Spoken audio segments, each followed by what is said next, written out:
Yeah, it's okay. Hopefully. Hmm? Clicker? No, because I'll just use the. Actually, where'd the mouse go? Did you take the mouse away? Oh, there it is. Okay, thanks. I need that.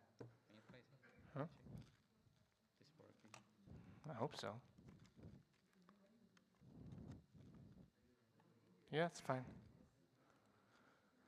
Okay, let me log in here.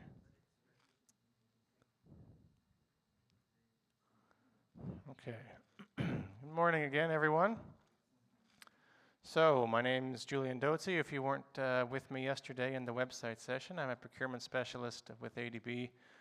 Been with the bank for about 9 years, and from 9 until 12 today, for the next 3 hours, I'm taking you through the thrilling world of the consultant's RFP. So strap yourselves in, because I'm sure it will be an exciting session, and I say that with only a little bit of sarcasm. So basically what the plan for us today is we have a test environment, a demo environment of our consultants management system, CMS. And it will be from the view of yourselves, the consultants, the consulting firms.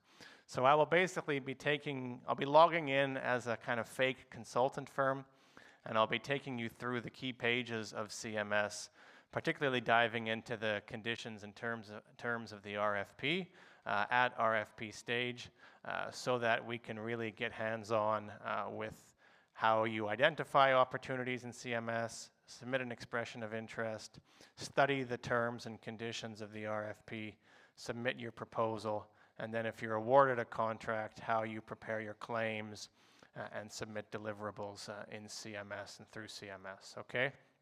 So if you were with me yesterday on the website, adb.org, I took you through how to identify, opportunities on ADB's website, what to look for, the country strategies, the procurement plans, the upcoming tenders and advertisements. And once you've sort of done that work and you've kind of gone through that process, then it comes to the actual bidding stage. And I presume you're all consultants in this room, because this is focused on consultants. When it comes to bidding for civil works and supply of goods, it's not going through ADB's consultant management system, or CMS. As the title of the website might expect, CMS, consultants management system, not WMS, works management or whatever. The works and the goods are going through the governments that we lend to, right? So if you are a work supplier, you're bidding directly with, say, the Ministry of Roads in India or the like. And of course, the governments, through the loans, are also hiring loan consultants. But what we're looking at today is the advertisements for and the bids for mostly ADB administered contracts for consultants in CMS. Although I'll also be showing you the borrower-administered advertising templates in CMS as well, because borrowers are allowed to use our CMS to advertise for their consultancy packages. In fact, they're encouraged and are supposed to use it at least to advertise. And in certain regions, such as the Pacific Islands region, they are often, because they have quite, few people in the Pacific, and they often don't have a lot of capacity to do these kinds of selections themselves, they delegate the selection of the consultants under their projects to ADB. So what that means is ADB actually runs the consultant selection itself through CMS on the government's behalf. So I'll be showing you what those types of selections look like in CMS as well. They're quite similar, but some of the terms and conditions of the RFP differ, okay? So we'll talk a bit about those terms and conditions as we go through the RFP. Obviously, some key differences will be treatment of taxes, and of course, counterpart arrangements and liability and insurances and these kinds of things, okay? So, we have 3 hours. We'll see how long it takes to get through each section, but because this is supposed to be sort of a training and an interactive session, please, I don't see any microphones in the room, but it's a pretty small room, so if you do have a question, just at any point stick your hand up and interrupt me, because otherwise I'll just drone on and keep going. And if if it's a 3-hour session if you have a question in the first 20 minutes, don't wait till 2.5 hours later to ask your question, because you're going to forget it, okay? So just feel free to interrupt and ask your questions as we go through it. Can I have the screen back to the CMS, please? Okay, so like I said, we're basically doing a demo here, and I've got my sort of IT people have sent me a sort of fake profile. I hope no one here is from ProMentorSolutions.Uzbekistan. Sometimes they use the profile of a real firm, even though it's a demo environment. So if it is, don't worry, all of the data in this test environment are fake. They're just created for the purposes of this training. So I hope the server cooperates this morning. It was a little bit tempestuous when I tried to first get into it today, but it's a little bit slow because ADB's servers are, as you expect, not necessarily world leading. But hopefully it will load in a minute, and then we can get started. Basically what I'll be doing is taking you through first, what it looks like when you log in as a firm into CMS. Then we'll be looking for opportunities. We will be identifying those opportunities and preparing EOIs. And then we'll be going through RFP stage for some of the different selection methods. And I will be discussing some of the nuances of the different selection methods as well, okay? All right, it took a while, but it's eventually loaded here. So hopefully you've got an account in CMS if you are a consultant and you're interested in doing business with ADB. If not, it's relatively quick to sign up. But if you have one, then this screen should be familiar to you. Classic 2006 Oracle ERP, or whatever year it is. Like I said yesterday, we are hoping to replace it at some point, but IT projects take time. So in the meantime, please enjoy the sort of very old fonts and user environment. Let's start with navigating to QCBS opportunities selection 207982. So first, when you're logged in, obviously this is your firm's profile, and if there is anything for you, action items that ADB is requiring from you. So let's say you've been invited to negotiations, or you've been requested to submit a proposal. Those will be appearing on your dashboard page right here. Okay, so in this test environment, you see that our company, ProMentorSolutions, has been requested to submit 3 proposals at the moment. We've been invited for contract negotiations on one, and we're conducting contract negotiations on another. So in each of these cases, it's a task. It's something that we need to do right now. It's for our action. We'll get to this later. Okay, they're here right now on our dashboard. But what I want to start with first, of course, is when you first create a profile in CMS, you should fill out your profile as a firm, because ADB staff do look at your firm and your individual profiles, whether you're an individual expert or a firm. And the profile page there are several sub-pages to it, but it's quite important, particularly for firms, that you upload your relevant project experience into your profile, because once you have your list of projects in there, then you can, every time you submit an EOI, CMS links to your list of projects, and you can pull out which projects that you would like to put into your firm's EOI, okay? Because each EOI, expression of interest, in case you're not familiar with that term, allows you to submit up to 20 projects, okay? But as a firm, you can have 100, 200 relevant projects loaded into your profile page here in CMS. And so that every time you prepare an EOI, you pick the most relevant projects to put into that particular EOI. And this is obviously important, because if you're bidding for us, let's say for a water project in Indonesia, we want to see your projects that are relevant for water in Indonesia, right? So don't be putting projects into your EOI where you're saying, I built roads in India. I mean, it's not very relevant, right? I mean, it's better than nothing, But if you can do better, right? Put in water projects or put in projects in Southeast Asia at least, right? So that's why you would want to have your whole list of projects in there, and you pick the ones that are best placed for the particular assignment. So again, what you're seeing here is the same thing you'll see if you're a firm and you have opened your profile page in CMS. We can, not spend a whole lot of time on this part, because I mean, I'm sure you know what your company's name is and if you have any employees and this sort of thing. But obviously you can see the kinds of fields that you can fill in here. And I do encourage you to fill in all the fields if you can. Can you see this in the back, or should I make it a bit larger? Does that help? Okay. So, I mean, this is your first page is your sort of standard kind of corporate due diligence. If you are a government-owned enterprise, for example, it's important that you declare to us if you're financially autonomous, operating under commercial law, because if you aren't, you can't do business with us. Obviously, you want to try and keep things like completed projects and annual turnover up to date.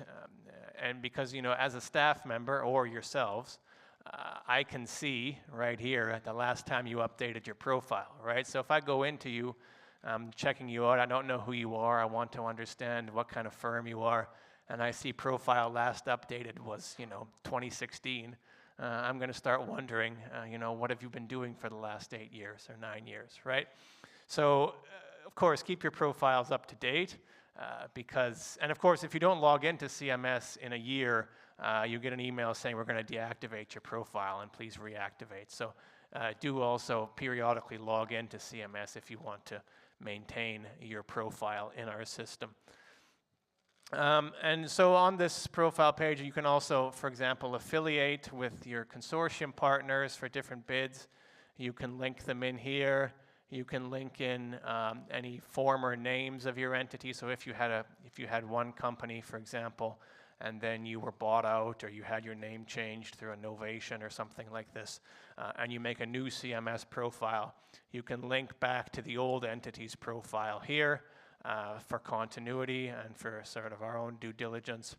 And this is where you start adding in your projects as well, okay? So in this test environment, you can see we've put in 3 example projects. If you want to add a project, you would click on this button here. I'm obviously a little bit cautious about clicking buttons in this test environment because it takes about 5 minutes to load, but we can try in the meantime. So yeah, it gives you this field, and you can see there's a number of sub-details here. So, try and fill out as much detail as you can. Again, you do it once, and then you can pull it down on each EOI that you submit. Yeah, question there. It does, yeah. Yeah. Sure, yeah, it does, yeah. On the profile, it looks a bit different. Obviously, a company has more fields, more corporate information fields to fill in. Individual, we're looking basically for your CV and the like, right? So, yeah, because this session was titled Inside the RFP, we're mainly focusing on firms today because they titled it RFP. I don't know. They asked me to do it. I didn't make the title. But anyways, we're focusing on firms today. But of course, individual consultants, feel free to ask your questions as well. I mean, things are basically the same, just a lot simpler for individual consultants. Individual consultants, you give us your CV basically, and a little bit of a write-up about why you think you're best for the particular assignment. So it's not so different from anywhere else in the world. But the firm, there's a bit more nuance to the way we procure firms. So I think that's why we're doing this session today. So anyways, back to the projects. You would fill in as much detail as you can. And as you'll see later, maybe in an hour or two when we get to that portion of the RFP, the details requested in the formal RFP portion of the procurement cycle for projects, if it's a full technical proposal exercise, are very similar, right? So project name, country, client, amount of money that you were awarded, what did you achieve, what was the purpose of the project, what did you actually deliver from your organization, were you the lead firm, were you the associate firm, et cetera, right? You can fill in all of these things. And again, you do it once, and then you can call it down for each of your EOIs in CMS. Yeah, question there.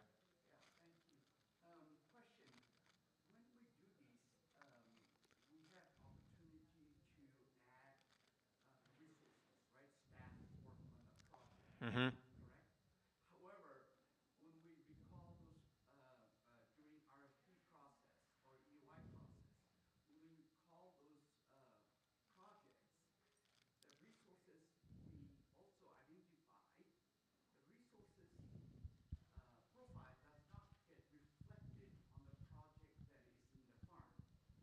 Right? So it seems, and I could be doing it wrong, but it seems that you have to do the, let's say as a company, we've done this project where I was part of the project. But just putting that here as, you know, who are the expert work on the project, not necessarily reflects on my personal profile. So I have to go back to my personal profile to make sure that particular project also in my profile. Is that correct, or am I missing Yeah, something? it's an old system. I I'm mean, I not doing can't anything wrong. apologize for 2000, whatever, year 2000 technology. I mean, it's not perfect, right? But I mean, what CMS does allow you to do is link at least yourself to the firm in terms of affiliations, right? Correct. So you can link the profiles, and what that creates is during contracting and during RFP, the firm is bidding, and it says, Bob, I'm sure your name is not Bob, but let's say your name is Bob. Bob is the team leader. And if you're linked, then the CMS number of Bob already is reflected in the bid and downward into the contract. And in fact, we don't conclude contracts with firms. We don't sign the contracts until each of their experts has their own individual CMS profile. As if you've done a contract with us, I'm sure you're aware of this, because this is always, you think you're done and you think you're signed, and then the procurement people email you saying, please ask all 35 of your experts to make a profile in CMS. And you're like, oh, what a headache. But this is, it's for a reason, because then it links all together, right? And then also it makes claims and invoicing simpler. It allows us to understand, well, in a perfect system, it would allow us to understand where all of those individuals are committed, et cetera. But it doesn't push, the firm's experience down into the individual's CV. Maybe in a new system, right? I mean, again, this is the year 2000 technology. And in a couple of years, hopefully we'll be replacing it with a new system that will be more intelligent and powerful. And I'm not going to stand here and tell you Oracle is a great system. It's a reasonable system for its time, right? Well, the purpose of this session is to tell you what's in the system as it's built and how you can best use that to your advantage, right? Right. Okay. And may I ask another quick question? Yeah, sure. There seems to be some confusion amongst the partners that during the UI phase, if the resource profiles are required or not. You mean the experts? The experts. Not required. Only time it's required is for the method known as Consultants Qualification Selection, CQS. Be careful, because there's another method called Simplified Consultants Qualification Selection, SCQS. I built that method. I'm pretty proud of that method. But the SCQS and CQS are two different things, okay? So CQS is the only method where at EOI stage you are required to put experts into your EOI. The other methods don't require, well, and SCQS, but SCQS is different because at advertising stage, SCQS is an RFP already. So this also requires your experts, but it's not an EOI. So just a difference in terminology. But QCBS, QBS, FBS, LCS, those don't require experts at EOI stage. And if you don't know what those acronyms are, we'll get there, don't worry. Thank you. Okay. So yeah, we're still on profile page. What time is it? 9:30. So we're making reasonable progress. So yeah, I mean, of course, as I mentioned, you can affiliate your professional staff through their CMS numbers here, and also add your sort of officers. Adding the officers is important because when you submit a bid, particularly under our new selection method, SCQS, the one I mentioned, the proposal submission letter can be electronically signed in the system by the designated officer here, okay? So, yeah, please. No, sorry, on firm's profile Yeah. and firm's experience, can we add projects that our firm paid for or actually fully paid for as part of our experience? We're an INGO, by the way, so... Paid for? I don't know what you mean by paid So, for. for example, as an INGO, we generate our own fund, right? We can build water systems. Can we then include that as part of our firm experience? Well, I mean, if you were the client of a project... Yeah, that's why I asked. We Oh, use really? our own Because- money to because build water systems. Because, well, I mean, what ADB is looking for is that you can do the project, not that you can pay someone to do the project, No, right? we implemented the project as well. So, Well, but if we use you our were own part fund. of the if you worked with them, Yep. like, okay, I hire a guy to build my house. If I just pay him the money and I don't lift a finger, I wouldn't put that in my project experience. Okay. But if I'm co-building with him for some reason because he builds one wall, I build one wall, then yeah, I guess you could, yeah. Okay. I haven't As long had as that we question can show before. that, It's an you know, interesting question. We can show that we implement and we fund. Sure. I mean, I think one important thing to point out about experience is that you have to put the experience of your own legal entity, okay, and not that of your sister, parent, mother, daughter companies. So this is where some firms trip up sometimes, and I had a couple questions about this during the appointments desk thing yesterday. Some of the larger firms, when they have, you know, a certain office that is the one that usually bids, for example, for ADB assignments, but they have many other offices. The experience for the particular EOI might be in this office, might be in that office, but they are corporately required for their own internal reasons to bid through this office. It can become difficult because we look, I mean, at least I look quite closely at this, and the procurement team is supposed to look closely at this. The projects that are proposed should be that of the prime entity or the JV partners, okay? So if it's a project of a consortium partner, like a sub-consultant entity, that experience is not supposed to be weighted as heavily in the scoring. It can be looked at, but we're not scoring it to the same extent as the experience of the prime and the JV, if there are any JV partners, okay? Because of course, a sub-consultant entity can be swapped out. I mean, you can go into an EOI stage with one sub-consultant entity under you. We would get all excited and say, oh, they're so great, let's give them 100 points for the project. And then we invite you to RFP, and suddenly the sub-consultant entity has disappeared from your proposal. And then we're questioning why we shortlisted you in the first place, right? So that's why we're not supposed to weight the experience of the sub-consultant entity to any great extent. Obviously, a JV partner, and this is why we have rules in our RFP about not swapping out JV partners, because if you put in an EOI as a JV, the experience of both partners was evaluated equally, presuming you put, let's say, 5 projects each, or what, you know, it doesn't matter. But the point is, whether you put however many number of projects, those projects were considered equally for both JV partners, right? So then when it comes to RFP stage, we expect those partners still to be there. And of course, that's why we have rules saying if you decide to suddenly drop a JV partner at RFP stage without ADB's consent, it could be grounds for disqualification.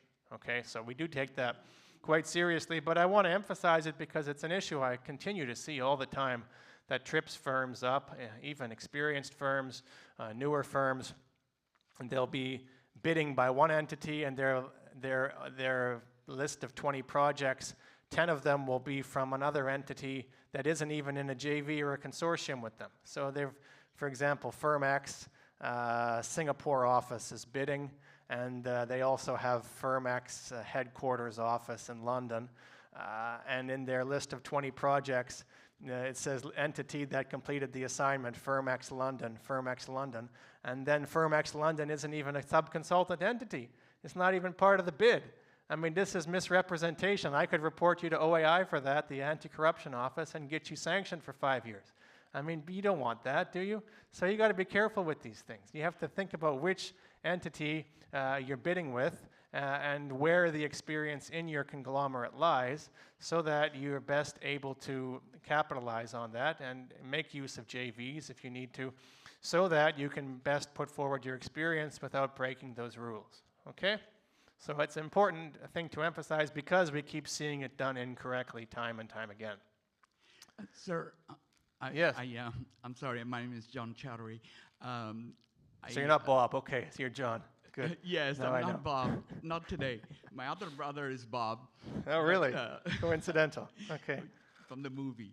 Right. Anyways, so yes, this is significant because we see I'm ex PwC, ENY, you know. Yeah, those firms are quite common with this issue. Yeah, Exactly. and I know Singapore office never done this personally, but they drawn up experiences from other countries. The fact is, those countries, each one of them are individual LLPs or LLCs kind of structure. So, but yet we see them often shortlisted. Not only them, there are other firms similarly. Yeah, appreciate you pointing that out. I was hoping that at ADB people do pay attention to that. Yeah, I mean, I can't speak for everybody, but I certainly do, and we're supposed to, yeah. So, I mean, you might get lucky sometimes and have a evaluation committee that glosses over it, but I mean, if you get me as your evaluator, sorry, I'm paying attention to it. So, you know, you're better off to take it seriously. Yeah, do you want to pass the microphone up to him? Yeah, there's one question. If it is a single stage consulting bid, and SCQS, yeah? Yeah. In that, if it is asked for international experts and local experts, and so if we have a local consulting firm who is providing local experts, so will that local firm's experience will have some weight in that? If Relevant experience.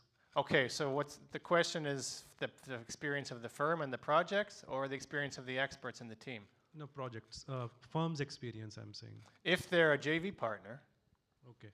and that's not just unique to SCQS, that's for all selection methods.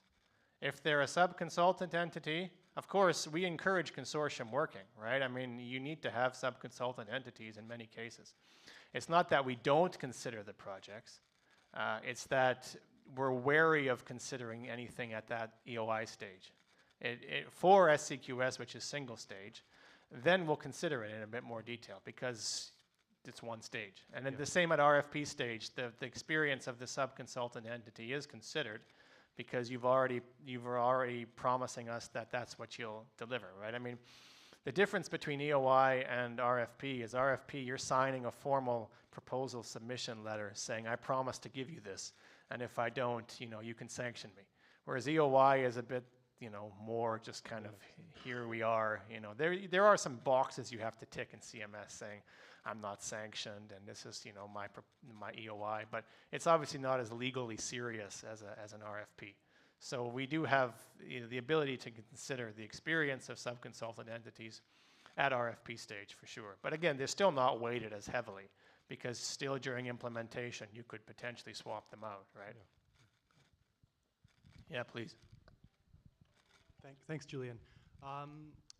For the EOI stage, will evaluators look only at the EOIs that you upload to your submission, or do they go to your profile and look at all the projects that you've uploaded to kind of see? In theory, they're only supposed to look at the uploaded projects. In practice, some team members might go to the profile and take a broader look. But, I mean, I don't think that's happening a lot. And it might just be more for broader context of the firm, okay? So mostly, because in practice, I mean, we're not there yet. I should probably finish profile before we go into, because there's lots of questions on EOIs. We're going to get there. But just to conclude on this question before we finish profile, in practice, what ends up happening a lot of the time, particularly pre-COVID when we were all on paper, is the analyst, the sort of national staff in ADB would go into CMS, download all of the EOIs into paper or nowadays PDF, and then email them to the project officer who would just review the EOIs offline.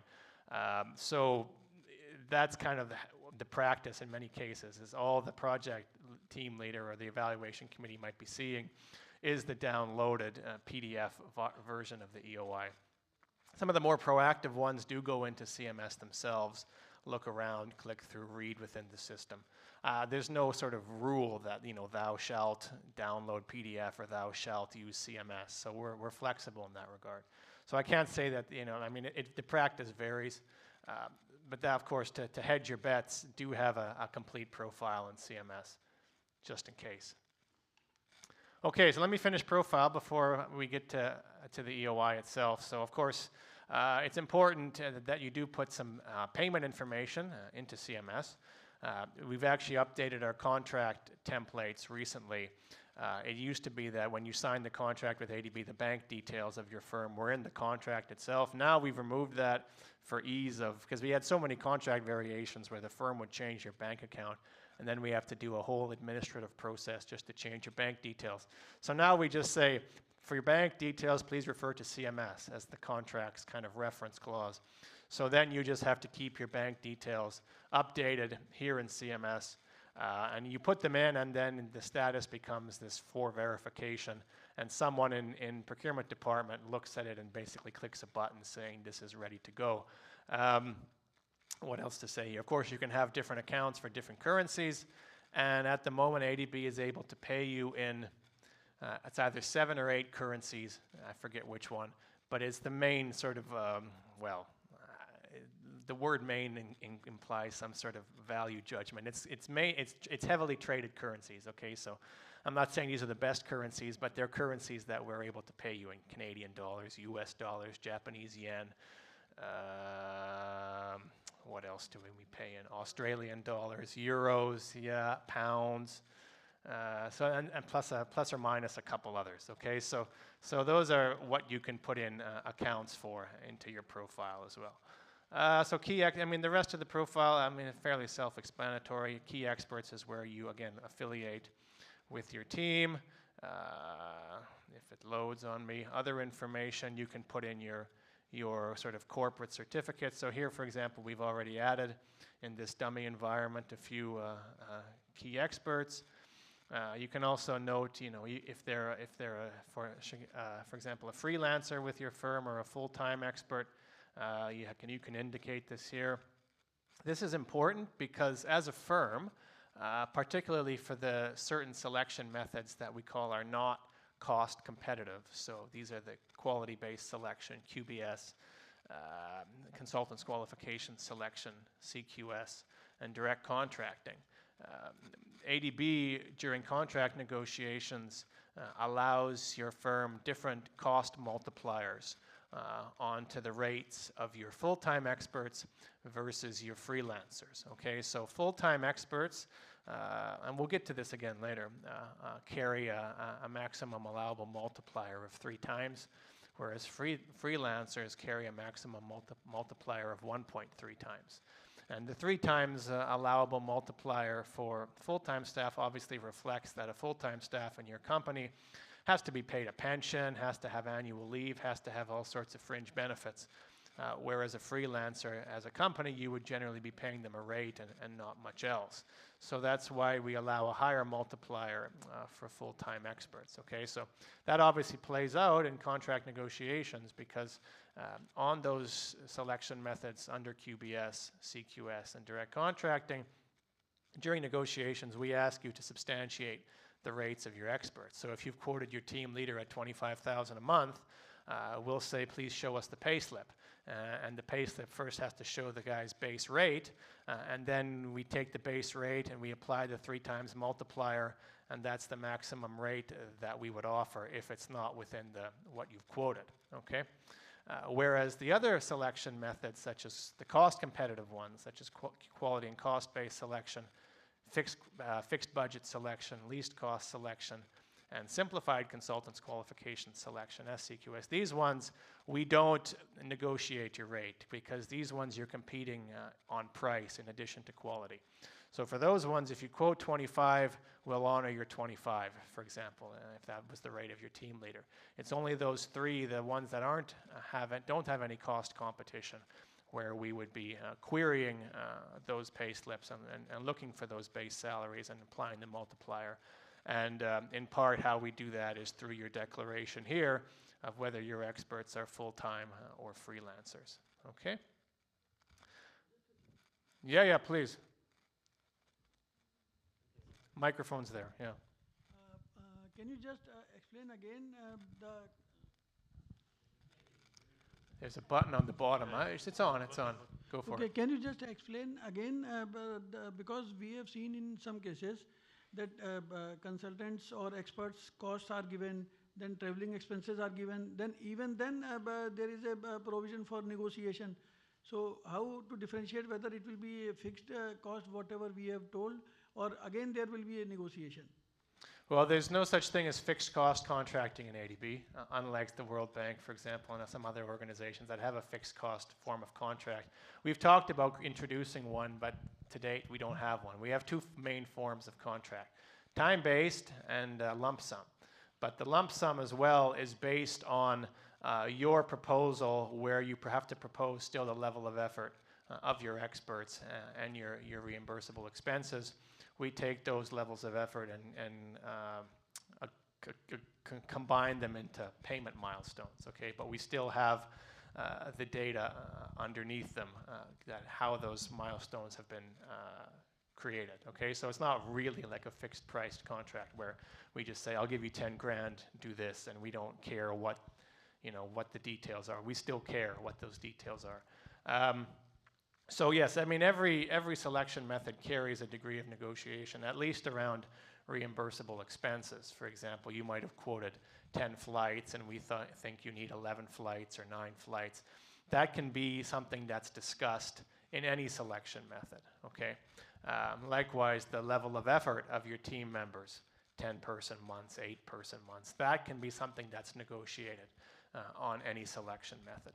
But the difference between the cost competitive methods and the non-cost competitive methods is in the cost competitive methods, we shouldn't be, unless some of my colleagues are, but they shouldn't be querying the rates of your experts, okay? So if you told us your team leader is $25,000 a month, we take that at face value. We might say, okay, well, because they're so expensive, we'd like you to take them down from 5-person months to 4 or something like this. We can do that, but we can't say, we're not going to give you 25, we're going to give you 22.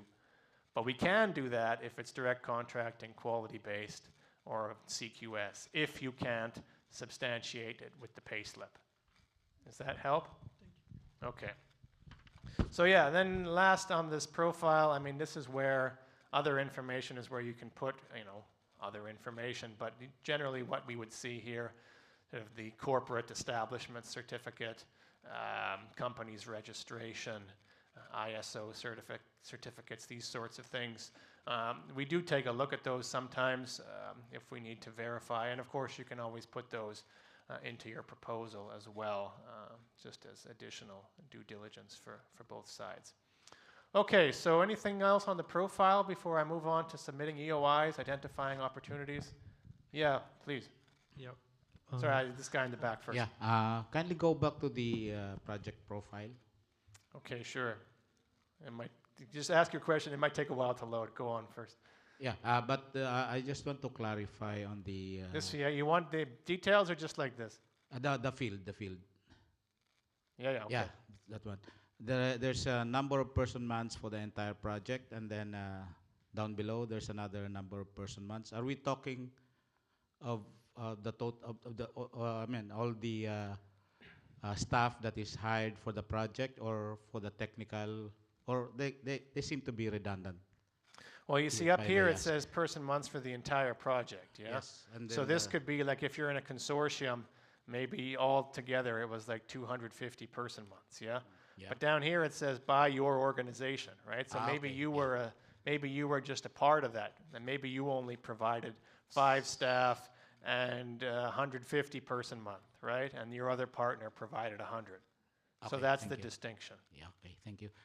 This is quite way ahead, but may I also clarify about the experts that we nominate? Let's say the project is here in the Philippines, requiring international and local experts.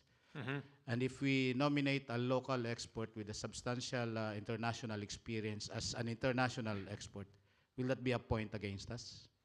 No.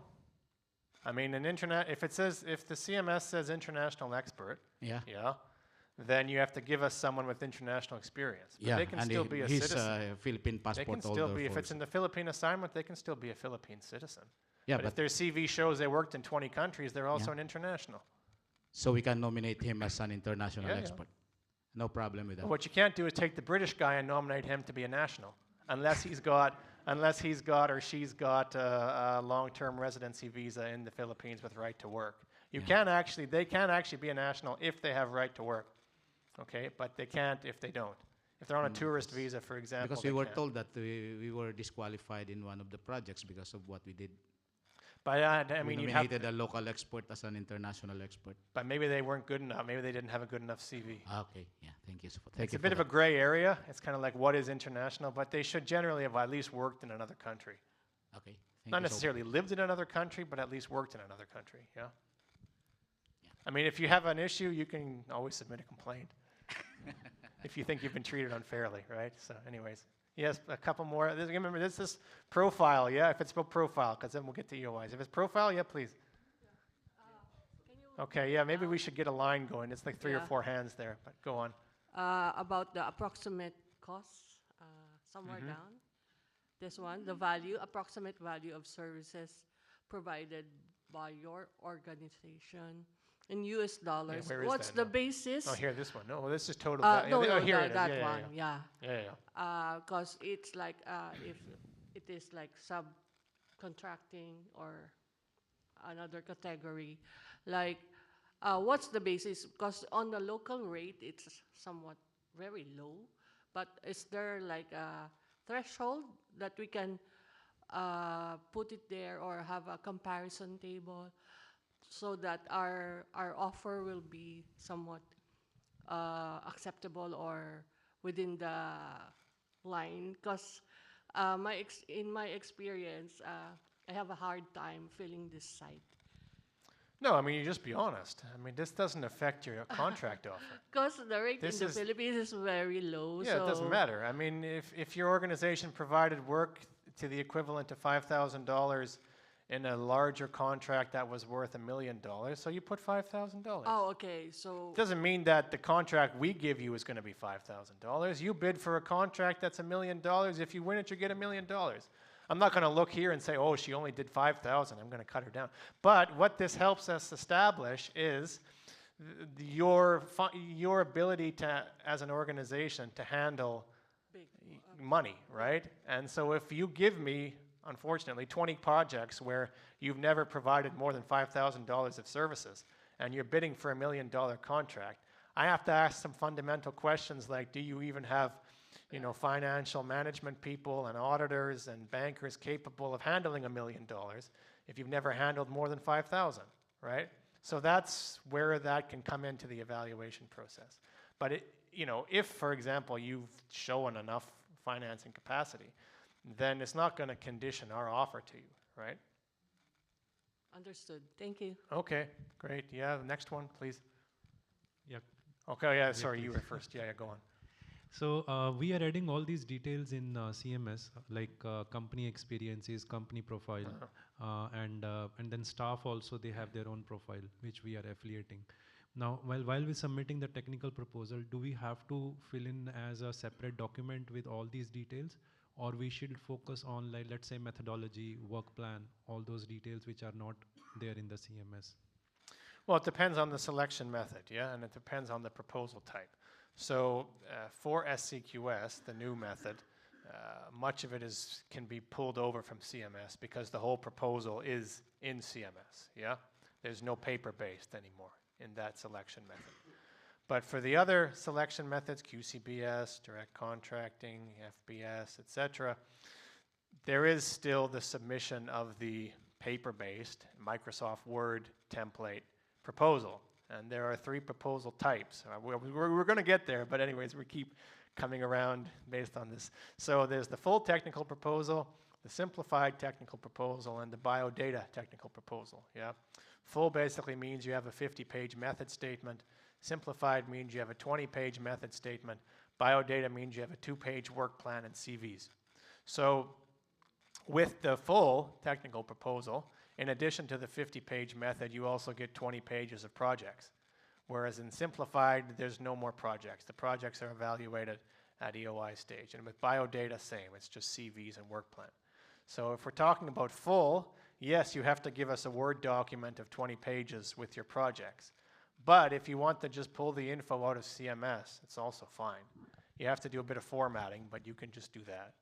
We are submitting a bid for SCQS, and in that they have said submit the authorization letter, and but they have specifically asked for CVs, like they have shared the CV template. So then do we have to submit the CVs in that CV template along with the CMS details? For CVs, yeah, you got to put it in the 5-page template, because there's no easy way in CMS, unfortunately, to pull from the expert's profile and just create a CV out of that, yeah? Because some people put 500 projects into their CMS and some people put one. So, and we can't like mandate a minimum, right? So when it comes to the creation of the CV of the experts, yeah, you have to still work in Word. Maybe in a new system someday it'll be more automated, but. Okay, next one, yeah. And then I suggest we move on for time because it's almost 10 o'clock. Yeah, You want to have a coffee break too. question is on regional experience. Regional, yeah, okay. Yeah. Now, certain, like, there may be many firms who have extensive experience in the particular area. But what inhibits them is the regional experience. And, you have to get the first chance to work in that region. So what we try to do sometimes in certain countries that, you take a local sub-consultant as a JV partner too. But at the same time, in certain countries, because of the number of local firms are very less, they prefer to come as sub-consultants and they join with multiple firms. And the established firms don't want you to come in, so they don't want to take you as a JV partner. And that limits my, score in the regional experience criteria. So how do we mitigate this? I mean, because we want to get into certain regions, but because of the lack of regional experience, it inhibits our, It's the chicken and egg problem, yeah. I mean, this is why you're here, right? This is the whole event. So this is not really specific to inside the RFP. This is just how to do business with ADB. And this is the kind of advice I've been giving people for 2 days, right? Which is, there's no one way in. Some people do it by getting in as a subcon. Some people do it through strategic use of JVs.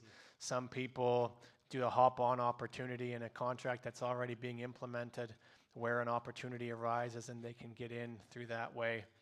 There's different ways, right? So I can't give you your path. It's like saying, how do I get a job at ADB? Well, I got my job at ADB a certain way, but it probably wouldn't work for you, right? So, Okay. Thank you. Yeah, some of it's magic, some of it's luck, and some of it's hard work. All right, so let's move then to opportunities, and we'll move through this part, and then that'll take probably half hour, 40 minutes.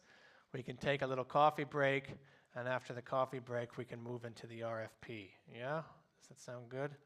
So I've got a few example opportunities here, 207892. So, okay, anyways, when you're a firm, you want to search for opportunities. Obviously, you come to the page called Opportunities. And, well, Oracle's not perfect, but one thing it's decent at is search. So there are a number of search fields here that can help you refine your screening of opportunities. Obviously, if you're a firm, the first thing you can do is untick the box for individual opportunities because you're not interested in those. And vice versa, if you're an individual, you probably want to untick the firm, but not necessarily. You may want to look at the firm opportunities. Why? Because you might be able to find an opportunity that has an expert that fits your profile, and then you find a firm to sell yourself to, right? And that's how you can get yourself into a firm contract. So as an individual, I would probably keep both clicked. But as a firm, obviously you can untick this. And the national, international box, I mean, I would probably keep those both ticked unless you're a firm from a Western country, because then you would never be a national firm because you're not established in an ADB developing member country. But if you are a firm established, say, in the Philippines or in India, you can keep both ticked because there are circumstances where you might be wanting to bid for national firm assignments, and circumstances where you might want to bid for international firm assignments. Okay? Did you have a question? Yeah?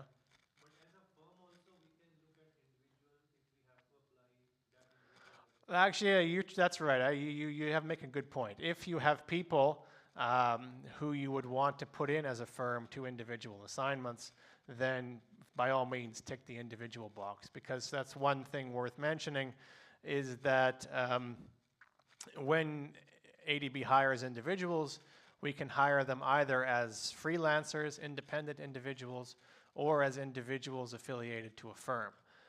And when it's an individual affiliated to a firm, we also do pay a multiplier on that. So it's not that, I mean, so it becomes fair in that regard. We do, take the best person, whether it's a freelancer or through a firm. That's not like, they aren't two separate categories. It's ADB wants an individual.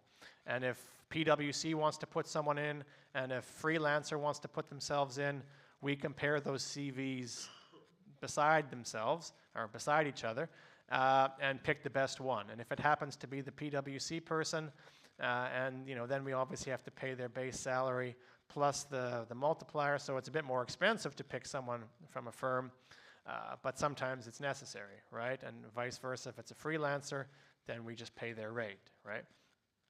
Now, one point about that when it comes back to the list of projects is if you've put in your individual through a firm, remember that individual can claim the experience on their CV, but it's not your firm's project, right? So you still can't claim that project in your list of 20.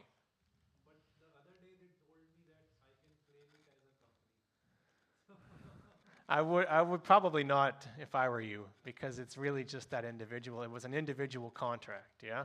It is a kind of source of, it's a bit of a gray area, but I mean, if I were you, I would err on the side of caution on that one. Because your firm wasn't contracted, right? Again, their guidance is as a legal entity. And it was really, the way the ADB contract is written for the individual in that case is we're hiring this individual. If this individual is not available, the contract ceases to exist. So although we're signing with PwC in that example, we're signing for that person, right? Not for the entity. So maybe you could argue it in court, but I mean, I wouldn't want to, right? I would err on the side of caution. Okay, so let's search. So again, we're going to be a firm and we're going to look for opportunities. Because this is a training instance, there obviously aren't many right now. We just have a couple that will pop up. And we're going to just show you what they look like. So we have a few opportunities here. I need to look for the one. Sorry, because the IT people gave me some instructions here. Let's start with 10494. Oh, they're all 10 now, 494. Selection 207892. QCBS. Okay, well, the way I'm going to do this, because you can also filter. For example, if you don't ever want to bid for certain selection methods, I don't know why you wouldn't, but you can also filter by selection method. So we'll do that here. And now I think we're doing this one. So let's take a look at it. So you see this one, okay, you say sample project for consulting training. Not a very interesting title, but let's assume it was something exciting, and you say, well, that looks interesting. Let's take a look at this one. It's in the energy sector. It's for an international. It's for a firm. It's expertise in training. It's 183,000. It was published on September 9th. Deadline is September 24th. So let's take a look. Why don't we take a look at this one? Now, you would be tempted to click on this nice blue URL here. But if you do that, unfortunately, CMS is not necessarily always intuitive. If you click on this nice blue URL here, this is not actually where you would express interest. This would just take you to the adb.org project page, where you can learn more about the project and see the project officer and the like. So not actually what you want to click on unless you just want to do your basic research. Although it seems very tempting to click on this link, what you actually need to click on is this little arrow over here that says View CSRN. And if you're new to ADB, CSRN is basically an abbreviation of the Consultant Services Recruitment Notice, i.e. the advertisement. Who created this term? I don't know. Why don't we just call it an advertisement? I don't know. but it's been around for a couple decades, and anyways, it is what it is. So click on the View Advertisement button, and then you'll see the actual advertisement, and you'll be able to express interest in that assignment. Okay, so give it a minute to load. And when it loads, then of course you see basically what is known in the rest of the world as the invitation for bids or the advertisement, and you see more information about the assignment. Okay, so first on the sort of profile page, you get to see some of the key details. So okay, what are you looking for when you try and scan an advertisement? Of course, you want to definitely take a look at what the selection method is, because that will condition your bidding approach, right? I mean, a cost competitive versus a non-cost competitive method, you should be having different calculus in your mind of how you put your proposal together. Over here, we see what kind of proposal it will be. This is what I was mentioning earlier. There are the three types: full, simplified, and biodata when it comes to the main selection methods. So what does this mean? This means you're going to be, if you're shortlisted, you're going to have to prepare a 50-page method statement. So you'd have to have your team ready for that. That's a lot more work than a biodata, where all you have to do is a 2-page work plan and a CV, right? So you're already thinking about this. Before you ever express interest, you're like, do I want to do the work if I'm shortlisted for a 50-page method statement for $300,000? I wouldn't express interest on this, frankly, because that's a lot of work for a very small amount of money. I mean, you're paying a business development person 300 grand just to write the method statement, and you're only going to get 300 grand from the assignment. So this is, of course, just the demo, a dummy instance, right? I mean, the IT people just put numbers in here. But in reality, we tend to use full technical proposal when it's above 700, 800 million dollars, because then it starts to be worth your time, right? I mean, if we're asking firms to write a 50-page method for a $100,000 assignment, no one's going to bid, and you shouldn't bid. It's a waste of your time, frankly. Or you can bid, but you give us a 2-page method. So, of course, you have to think about these things, because, look, there's some degree of quality control, but there's not like a central single person who looks at every advertisement and says bad, good, bad, good. So sometimes you'll see really good stuff coming out of ADB. Sometimes you'll see stuff where you're like, this isn't for me, and I'm putting it diplomatically. So, you know, I think it's important that you do take a good look at what's coming out, and, you know, don't bid on everything. Bid on the good stuff, right? And, you know, teams also get the message. If they've advertised for 2 or 3 weeks and they've only got one EOI, that sends them a pretty strong signal that something's not right here. Either their TOR is a mess, their budget's a mess, or it's a country no one wants to work in, or all of the above, right? Good EOIs, I mean, good advertisements should get a couple dozen EOIs, right? And that's the sign to the team that they have done things right, that the budget is there, that the terms of reference is interesting, that the market's interested in it, right? So you also, as the market, send ADB powerful signals by your decisions to express interest or not to express interest. And so don't just express interest on everything. Send us signals that we need to hear sometimes about what we're doing right and what we're not doing right, okay?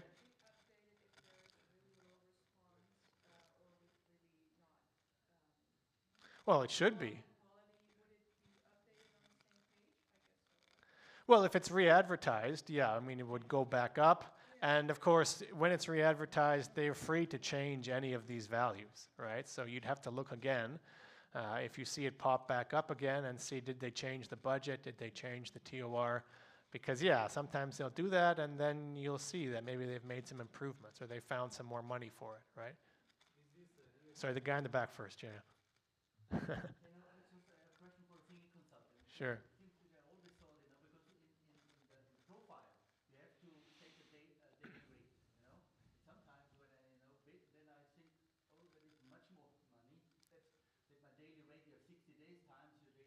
Mm-hmm. You would say, should I quote more? So what if someone looks at it? Would he look at my daily rate and say, okay, now, but is this guy getting greedy now? Mm-hmm. Or does it include because it's flights and hotels and blah blah blah? So there is certain add-ons because sometimes it doesn't match. Yeah. So is this a ceiling, like an estimation? Mm-hmm. Is this a maximum amount available, or Mhm. how should you treat it? Sure. So this is more specific for individual consultants than firms, because for various reasons. But this has actually been a very contentious issue: is the whether to disclose the cost estimate for individual consultants or not, for this exact reason as you've described. Because the way we pay individual consultants is based on your established rate, either your previous ADB rates or what you can show to us as a pay slip for similar work done, okay? Now, that may not correspond to what the published budget. And then, as you say, experts start to either, well, we won't say get greedy, but they see the number and they say, well, that's the budget, so pay it to me. Well, sorry, that's not how it works, I'm afraid. But it makes people irritated and frustrated, and then they say, well, there was a $50,000 budget and you're offering me 20. But because we have a long-standing policy for individuals that we pay on the basis of the established rate, in line with the job size or the kind of responsibilities of the role. So you may have an established rate of $600 a day, but if you're applying to be a secretary, and no offense to secretaries, but or a low-paid job, a level 1 job, for example, in the consultancy framework, so something that's administrative, junior, we won't necessarily pay you $600, right? Because you're applying to something, like if I'm making money in ADB, and if I go to apply to work for McDonald's, they're not going to match my salary at ADB, right? They're going to pay me the McDonald's salary because I decided to lower myself to McDonald's, right? So it's the same kind of thing. I mean, you have to apply for the jobs that are at your level, right? And you can also, of course, try and stretch to get a higher level job, and then they would potentially, take your rate and add a few percentage points. But yeah, that the published budget does include flights, etc. as well, because it's a single number. For a while, we took it off the website. We stopped publishing it. There was a large backlash from consultants saying, show us the money. So after much internal discussion, we put the number back up. But yeah, I mean, it still creates tension one way or another. Because normally these are quite high-profile jobs you have to do. Mm. I'm doing what I do in many years, so understood. But the point basically is, and it can be a guide for you, right? I mean, if you know your rate is $600 a day and they're asking for 50 days and there's a published budget of $10,000, the math doesn't add up, so don't bother applying, right? But so that helps you at least do the basic math. And there's always a bit of flexibility, but the important thing is if you do your math and you're still well within the budget, you're not necessarily going to get all the money, right? And that's just because we pay on the basis of what you can prove your rate has been. So if you have a USAID contract from last year where they paid you $600 and for similar work and you show that to us, then we can match it, right? But if you can't show that to us, if you're asking for $600 and your most recent contract you were being paid $250, we might offer you $275. We're not going to offer you $600. Yeah. Okay, so yeah, we're here at the page. We're looking at the information. Back in the world of firms, because that question was about individuals, but the EOI looks, the advertisement looks quite similar in terms of profile, terms of reference. Again, in real terms of reference would have more than 3 sentences. You would see the whole thing here. You would see, of course, this is an important area to look at, is what is the team that is being requested, right? And what international expertise is being requested, what national expertise is being requested, and also what are the minimums that you would have to put in terms of PM or person months, okay? So this would mean that you would, if invited to RFP, you would need to find a lead trainer who would be available for at least 3 person months, which a person month is 22 working days, so at least 66 working days of time. Training consultant for 66 working days, and a national trainer for 66 working days. And this also tells you where these people should be based. So if it's home office, clearly this means that it's sort of an online assignment or maybe involves a bit of travel, but is mostly based at home. Sometimes it might be based, say, we need a consultant to be based here in Manila HQ, and in such a case, then there would be the additional per diems and travel that you might expect as well. Often the teams will upload like a PDF version of the TOR because, of course, they're typing these things out in Word offline. So then they upload their file here, and they can also, they can paste it in and upload it here, and it's usually the same information, okay? And then for firms, and for individuals, you'll see a rough sort of overall cost estimate for what the assignment would be. And in this case, you see remuneration and expenses all just lumped together, estimated at around 162,000. These ones down here, the ones that are called non-competitive, they're there for your reference, but what's important to remember is that you don't necessarily get this money and you don't compete on this money, right? This is contingency, is just money ADB holds in the contract in case it needs it for some reason. And provisional sums are money that are in your contract but that ADB controls. So for example, a provisional sum can be something where it's like, we want a firm to do some training and we want the firm to hold a workshop. But we don't want the firms to compete on price with respect to holding the workshop, because if firms compete on price, when it comes to holding a workshop, we'll end up in a one-star hotel in the worst part of town because it's the cheapest place to hold the workshop. So we hold the provisional sum to say we want it in a 5-star hotel, and we know that the 5-star hotel costs $10,000 a day to rent, so we're going to hold $50,000 as a provisional sum for whichever firm wins to hold a nice workshop for us in a 5-star hotel. Okay, and that way you're not competing on price, and we're not, racing to the bottom in terms of what we desire for that particular workshop, as the example. So if these numbers, add up to you and look attractive alongside the terms of reference and the person month requirements, then of course you would talk to your people and you would say, okay, well, let's do it and let's express interest. Let's click the button. And then the EOI form will hopefully load in this test environment that we've got here. And you would start preparing your EOI to submit to us before the deadline. So let's give it a minute because it has to create the form. Yeah, let's take questions in the meantime. Yeah, sure. Good timing.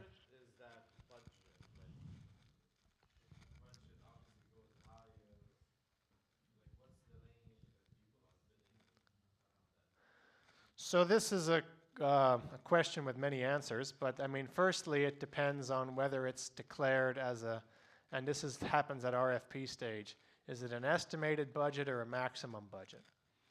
That's a field there on the profile. If it's a maximum budget, it means it's a maximum budget, and you can't exceed it. And this is common these days with ADB technical assistance, the small grants where you sign the contract with us, because, for example, they get $500,000 approved for the whole TA. There's no more money. If they want more money, they have to go to the board, and they don't want to do that. So there's $500,000. That's all there is. And so they're hiring a firm for $500,000. That's all there is. Sorry. So that's when there would be a clear case of a max budget. More commonly, estimated budgets are used in loan consultancy, where the loan might be $200 million. The consulting package number 5 is supposed to be $500,000, but there's clearly a lot of flex in the loan, right? They have a contingency of $10 million. So if they wanted to hire it for 600 or 700, they could. So they keep it as an estimated budget for those, most of the time, for loan consultancy. But it also, ADB assignments can also be estimated budgets. It's not always max budget. It depends on how much flexibility the team might have. But in the case of estimated budgets, if it's, say, declared as $500,000, if it's a QCBS 9010, which is, again, for those not familiar, quality cost-based selection with a quality weight of 90 and a price weight of 10, you can afford a pretty high price before you're going to lose if you have a pretty wide technical score. So if you come in at 900 and your next competitor is scoring, 750, you could be $1 million and they could be they could be whatever. Well, maybe I'm making a mistake. They could be like 200,000 before there's enough of a spread that they would win and not you, kind of thing, right? So yeah, most of the time, given the small amounts of money we're talking about with ADB, when we're not doing $20 million assignments for ADB contracts, right? Some of the loan consultancy might be 5 million, 8 million, but most of the ADB financed contracts are around $1 million, or for firms, 700,000 sort of thing, $500,000. So there's just not enough play there in terms of winning on price, right?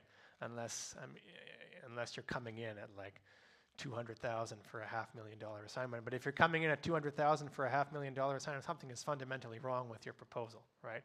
And you'll be getting a low technical score anyways. So, yeah. So anyways, we've got our EOI form up. Let's walk through. This is a QCBS, okay? So this is what the EOI form looks like for a quality and cost-based selection. I'm also going to show you one afterward for a consultant's qualification selection, and also I'm going to show you a SCQS, single stage proposal, and how these three different forms differ and are similar. So the first part of the EOI form is where you can add your JV, your subconsultant entity partners for the proposed assignment. So again, you would be affiliating with them through the profile page, as we discussed, and then once you've done that, you click the Add Entity button, and then search by their CMS number, and they will pop up if you have successfully affiliated with them. And the other entity, I think, has to go and click a button that they authorize the association for this particular EOI. And of course, you also have to confirm that you've put your corporate structure documents into CMS under that other information tab in the profile page, which we looked at together earlier. So this is fairly straightforward. We do also ask a couple of, it doesn't pop up here, but I think if you add an entity, unless it's down here somewhere, no. Yeah, what happens is if you add an entity, I don't think it'll probably work in the test environment. There should usually be a text box that will pop up saying, describe why you think it's good that you're working in a consortium here. I'm paraphrasing, but it's something like that. So there you would put in a basic description of why you're working as a team for the assignment. You can, I'm sure, ask ChatGPT to create something for you. I mean, this is standard issue sort of, because we think it's great, and, if we're working as a team, it's better than working by yourself. And anyways, I mean, this is not rocket science, okay? So your firm will probably have something that you use in that sort of circumstance, and you put that in. It doesn't have to be 10,000 words. It can be a couple of paragraphs of, the particular value that each company brings to this assignment. So you're saying we're associating with firm X because they're a great local law firm and we really need the legal expertise for this assignment. And we're associating with firm Y because they have great energy sector experience and they'll be bringing key expertise to our assignment. Something like this, right? Then you go into the assignment specific fields that you need to fill in. There are quite a few, but of course, this is something you should take seriously and try and fill in to the extent allowed by the system in terms of character limits. Certainly, these two are very important, technical competence and geographical experience. Technical competence is where, for example, if it's a water sector project, this is the box. You should tell me all about your water sector experience, okay? Tell me how many water treatment plants you've built. Tell me how many hand washing stations and you've established, whatever it is. This is where you should be telling us all about the sector experience. Geographical experience, hopefully self-explanatory. If it's the water project in Indonesia we were talking about, then this is where you should tell me all about how deeply you understand Indonesia, how frequently you've been established and working across Southeast Asia and the ASEAN region, whatever it is, right? I mean, if it's in the assignment in Indonesia, don't start telling me about the project you did in Brazil, right? Like maybe it's useful, but not that useful. You should try and make it as specific and relevant to the particular assignment as you can. If it's a regional assignment, let's say you're working across the Karak region, which for us is like Mongolia, Central West, Caucasus, then you would be telling us all about your experience in that region, right? So that's, again, where you put in that kind of discussion about your firm's skills and experience. Management competence is sort of, some people get confused about what to put here, or, you know, this is basically where you convince us that your firm is adding more value than just your experts alone, right? So tell us what internal quality control procedures you have in place.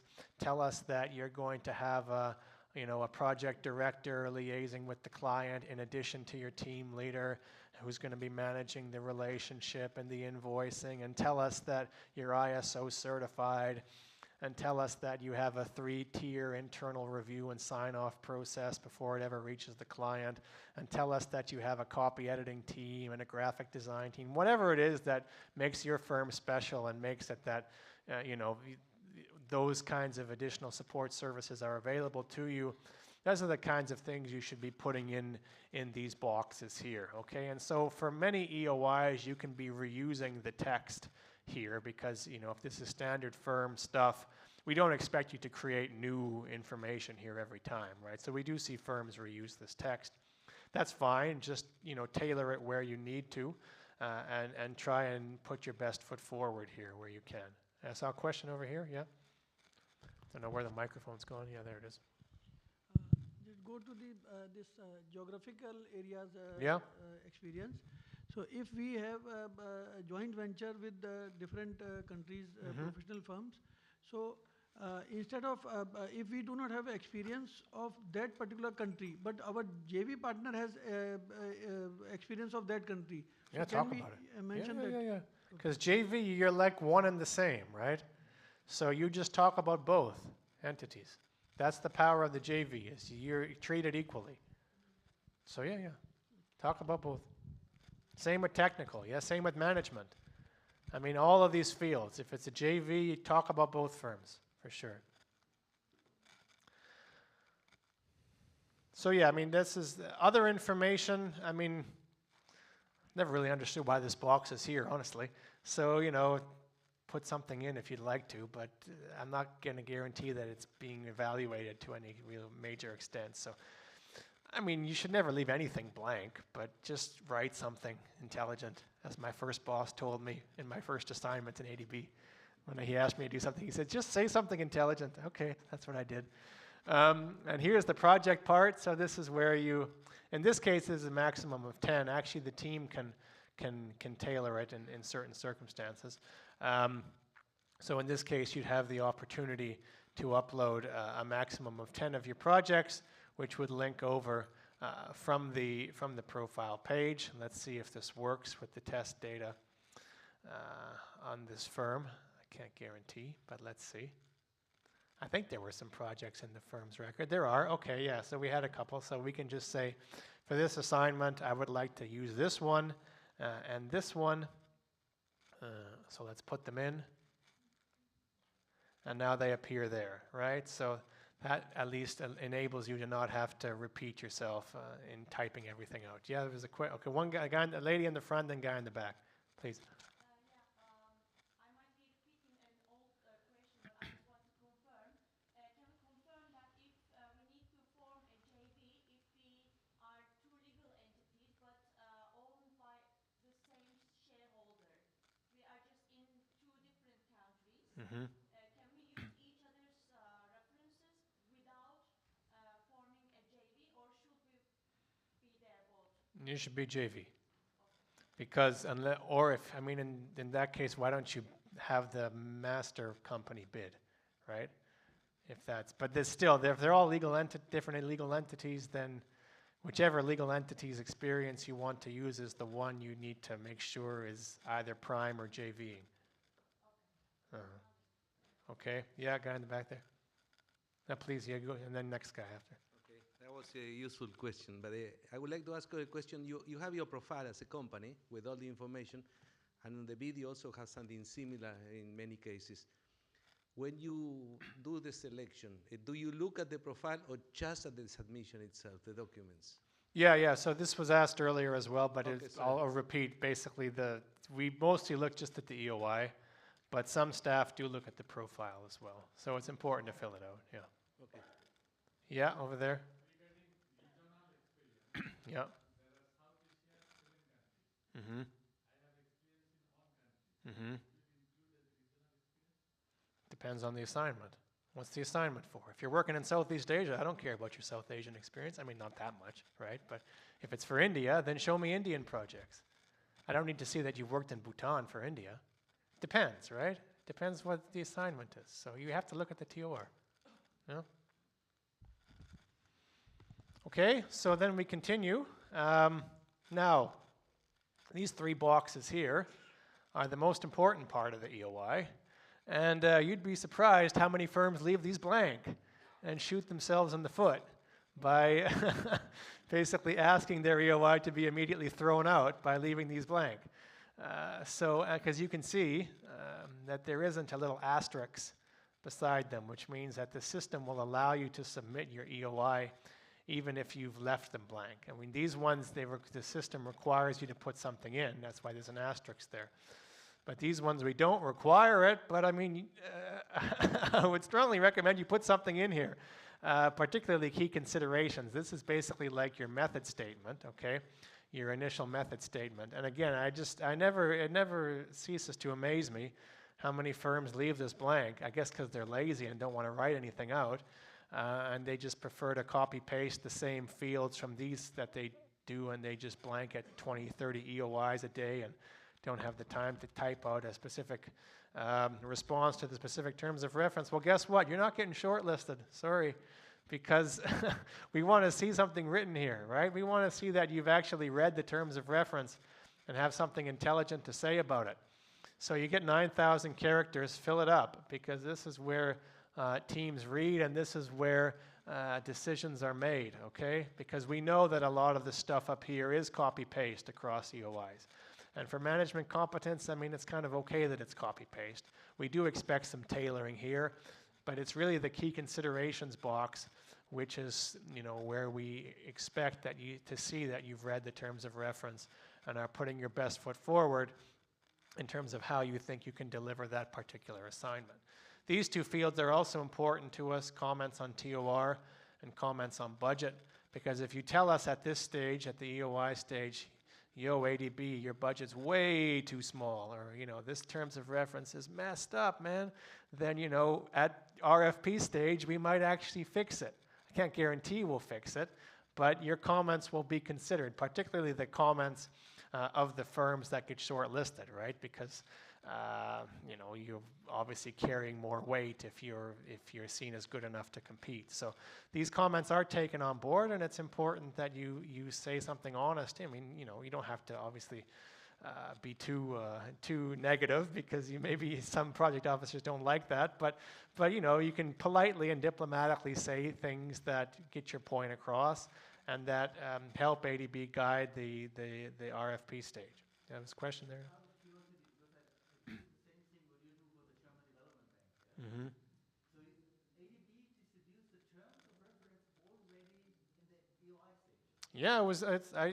Yeah, I showed you earlier. It was on the when you looked at the opportunity, it was profile, TOR, cost estimates. Yeah, so the TOR's there. Yeah. The whole thing's there. And it doesn't usually change much between EOI and RFP, unless you tell us to change it through this comments box, right? Most teams will just use the same TOR, unless they get told, like, yo, we need 3 more experts here, or this is going to be a nightmare, right? So, yeah, I mean, this box is important. And I always advise my teams, like, you know, please confirm that you read this and you took comments on board. Yeah? Yeah.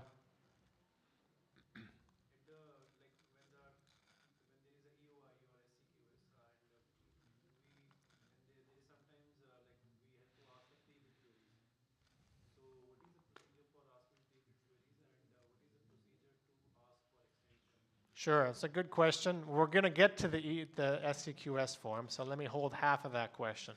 But let me address the part of the question where if you're a firm and you want to ask a question about an EOI stage, QCBS or QBS, one of the ones where it's an EOI, yeah? How do you ask your question? There's no messaging in CMS for question and answer at EOI stage. But what there is And now I have to go back. But what there is a project officer's email address on the profile page. And so you just email the person. You say, I have a question. And they should reply to you. And in theory, they should also put your question and their reply into the CSRN advertisement portion of the page. And some teams are good at doing that. Can't say every team is good at doing that, but they're supposed to do that, yeah? And then you would, as a firm looking at the advertisement, be able to see any questions there as well. In SCQS, which we'll look at in a minute, there's a messaging function because it's already at proposal stage. And of course, at RFP stage for the other methods, there's also a messaging function in CMS. And so you use the messaging function. Same, yeah, email, yeah. Okay, and then, yeah, so then you would put in your key experts here, but again, it's only really required for the consultant's qualification selection method, because in that method, the way that method works is we advertise, and basically we pick one firm to issue an RFP to. So it's kind of, it's not direct contracting, because direct contracting is no advertisement. We just pick a firm and we offer them a contract. What CQS is an advertisement, pick the best firm from the EOI, and then let them prepare a proposal. And if it's a good proposal, then we offer them the contract. So that's why at CQS, not SCQS, at CQS method, we're looking at experts because we're comparing already the firm's teams so that we only offer the RFP to one firm, okay? So you can leave this blank for QCBS, for QBS, etc. You don't have to put your expert. You can put an expert there if you'd like to say, here is an example team leader who's great and who we might use. But again, we're not supposed to put weight on it because you have no legal obligation to keep these experts that you proposed for RFP stage when it comes to the other methods, okay? So you can leave it blank if needed. Yeah?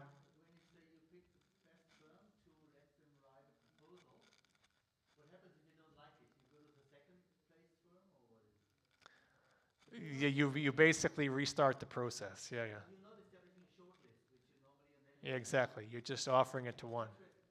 Yeah, it's basically a pass-fail. Restart the whole thing again. Yeah, basically. I don't know if it's ever happened, but you probably, yeah. There's a lady in the back there, yeah. I'm conscious we all probably want to have a coffee break in a couple minutes too. So let's try and wrap this up, and then we can take a quick break. Yeah. All right, I'll fire away. So for the sake of providing proofs of references, would you be accepting the hyperlink of published customer stories, or would you prefer? Oh, don't make me do work. So the attachments. Yeah, is yeah. much No, I'm not clicking on links. awesome. No. All right. You put what you want to put in the proposal. All right. I'm not going to click on. I don't have time for that. Thank you. Okay. Yeah. Next. Was there one other one? Yeah, yeah. How do you decide to have a direct contract with a contractor? What is your criteria to evaluate? There are criteria set out in our rules. So, for example, natural continuation of previous work, emergency situations, very small value. So there are certain criteria. Obviously, as procurement, we monitor this. And this is, you know, because as a default, ADB's preference is open competition, right? So direct contracting should be an exception rather than a norm. And we do have rules around when a direct contract is offered. But the most common is some sort of natural continuation of work where a firm is already well established in a certain market and has a unique IP offer, and something that ADB is particularly interested in and may have a previous relationship with, and maybe it's like a $100,000 assignment, so we say, okay, this is approved for direct contracting, something like this. Yeah. Okay, so once you've done all that, and you can, of course, put in some attachments. So, okay, the lady about asking about URLs, I mean, it's not entirely, I mean, I was being a bit facetious, but I mean, you can't put stuff here, right? Like, you can put your company's brochure and this kind of thing. So, we will look at those things.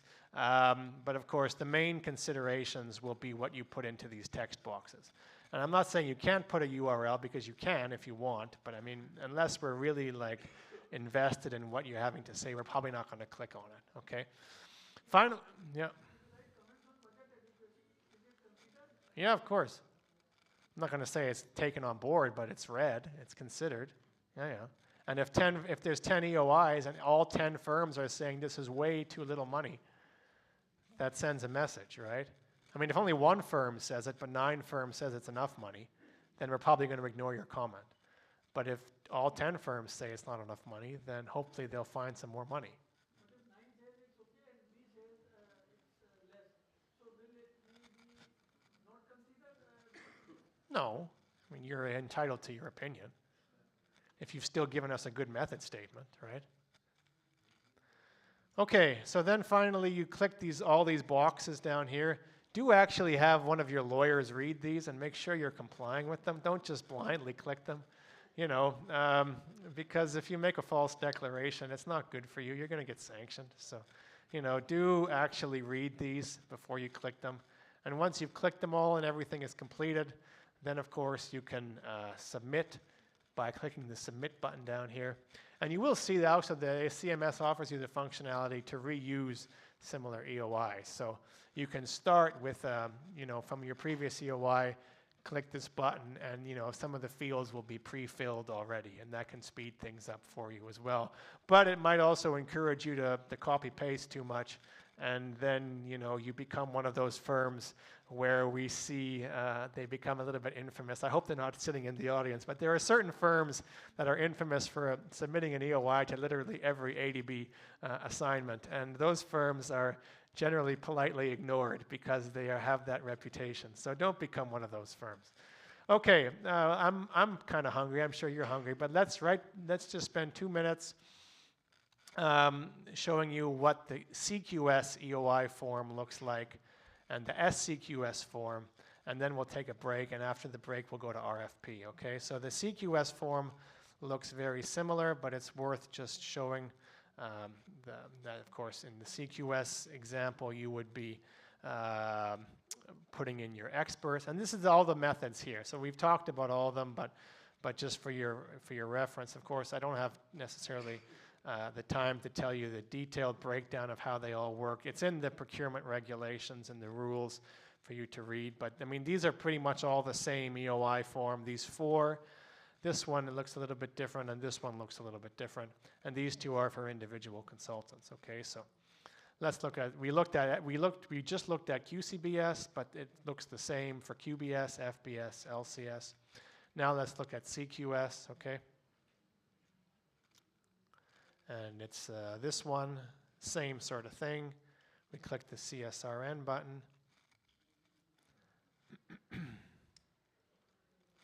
We see, and there was a question earlier about how do we know if the budget is estimated or maximum. Here it is, yeah? So on this profile page, this one says maximum, so that means you wouldn't be able to exceed the maximum, yeah? So then we express interest, and let's look at what the form looks like. And this is, remember, the question about clarification. It's already gone, but you saw the email address, yeah? That's how you email. So this is the CQS form. Again, it's basically this. It actually is exactly the same. I thought it looked a little bit different. It looks exactly the same, but the difference is you put the experts here now, yeah? So this is where you would have to put in your team. Again, only for CQS. There is actually a difference because this tooltip is different. So there is a little bit of a difference in the form. Now let's finally go to SCQS. Again, SCQS is a single stage method, okay? There is no EOI. The advertisement is the RFP, okay? So when you see the advertisement, it looks different. It's already, as you see, there's more tabs here now because it's already a full RFP. It's a single stage proposal. That's the idea of SCQS. It's for selections that have a value less than $500,000 and where the team wants to move more quickly. Now, in practice, teams don't always move quickly, but in theory, this selection method can have a firm on board in a month. So it's much faster than QCBS, which often takes 4, 5, 6 months. No, it's firms. It's still firms. Yeah, yeah. And it's become the most popular method in ADB because it's fast. So people like it because it's faster. So, and again, it's only for a method value below $500,000. But you'll see when you look at the advertisement, it looks different. Now there's attachments, there's a data sheet. What are all these things, right? So there's more to take in here than there is for the EOI stage. So again, the profile is the same, but you'll see, of course, that it says SCQS, and that's how you know that this is not just an EOI now. This is a full RFP, an open, open market RFP, where you don't know who your competition is. The thing with the other methods is the RFP is only sent to between 4 to 6 or 7 firms, right? And when you get the letter of invitation, you see who your competitors are. The letter from ADB will say, congratulations, your EOI was successful and you are invited to submit an RFP. This RFP has been sent to PwC, SMEC, whatever, AECOM, KPMG, and the deadline for your RFP is September 25th. So you know if you're PwC, you're competing against those other firms, right? The difference with SCQS is it's single stage 1 envelope. So the whole world, in theory, can submit a proposal. Now in practice, the whole world, in theory, is not submitting proposals for $500,000 assignments. So, these are some interesting theoretical tensions between the different procurement methods, because as a company, you don't know who your competition is for this method, so you may be a little bit discouraged from bidding because you say, I don't know if I'm competing against 2 or I'm competing against 20. Well, if it gives you any consolation or comfort, I can say that based on the statistics of the use of this method, since it was launched a couple of years ago, the average number of proposals or bids received is, I believe, around 4. So it's not actually that many, and so it's worthwhile for you to consider bidding, even if you don't know who your competition is, because there have been actually quite a few selections where only 1 or 2 proposals came in, and if you were one of those proposals, you basically got a free $500,000. Okay, it's not free, you have to work for it, but I mean, it was a pretty easy $500,000, right, compared to having to compete with, lots of other firms in a more formal process. So don't discount that side of things when it comes to SCQS. Generally, the response is a little bit less than more, and so we would appreciate more, actually. So feel free to submit your interest. So, I mean, otherwise, things here are similar. You see email addresses, you see budget type, you see possibility of extension, country of assignment. But the difference for SCQS is you also see contract type already, because, again, it's RFP. So you'll see if it's a time-based or a lump sum contract, and again, that can help you decide your bidding strategy accordingly. The terms of reference page looks the same as the other methods, so no differences there. Cost estimates looks the same as the other packages, other methods, no difference there. But these 3 tabs are new, right? So these are the RFP related tabs.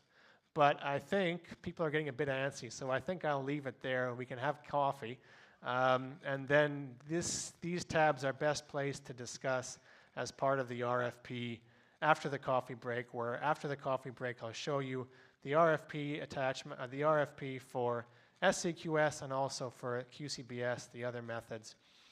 We'll go through the RFP proposal preparation process, the terms of the RFP, and then in the last few minutes before lunch, we'll look at a bit on claims and managing the contract as well. Okay, so it's what time is it? It's 10:45. Can we all be back at 11? And then we'll have another hour to run through RFP, okay? And you can come and talk to me now because, I want people to go. And there might not, I hope there's still snacks out there, but yeah, thanks. Yeah.